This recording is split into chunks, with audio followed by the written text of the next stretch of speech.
मराठा आरक्षण क्रांतिकारक संघर्ष योद्धा माननीय मनोजदादा जरांगे पाटील यांची प्रकृती आता खालावलेली आहे। आज आमरण उपोषणाचा हा 4था दिवस आहे आणि आज 4थ्या दिवशी दादांची प्रकृती अत्यंत नाजूक बनलेली खालावलेली आहे। डॉक्टरांनी देखील सांगितलेलं आहे आज त्यांच्या जवळ त्या ठिकाणी कोणी थांबू नका, दादांना इन्फेक्शन होणार नाही याची काळजी घ्या, अशा प्रकारची सूचना डॉक्टरांकडून देण्यात आलेली आहे। आणि त्यामुळेच या ठिकाणी जर आपण बघितलं तर आज डी झोन मधली गर्दी पूर्णतः कमी करण्यात आलेली आहे।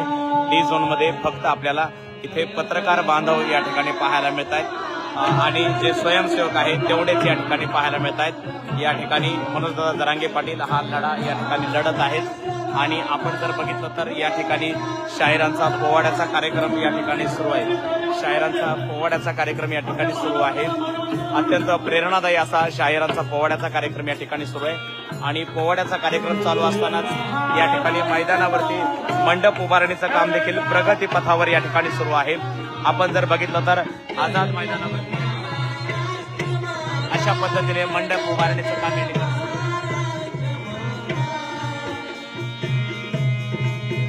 आझाद मैदानावरती पूर्णपणे आता माती होती खाली, त्यात आता खडी टाकण्यात आलेली आहे आणि त्यानंतर या ठिकाणी आता मंडप उभारणीचं काम या ठिकाणी सुरू आहे।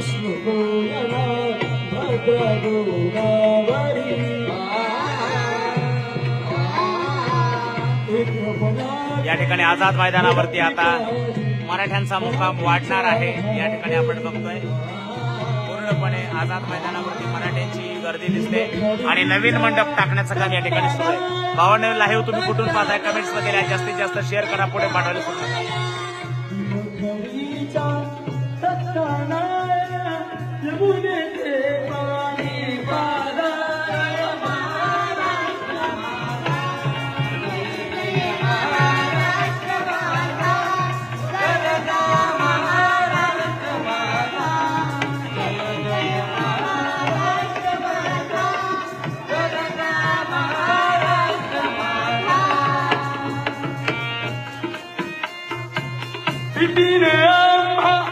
तुझी मुली गणनाया नमा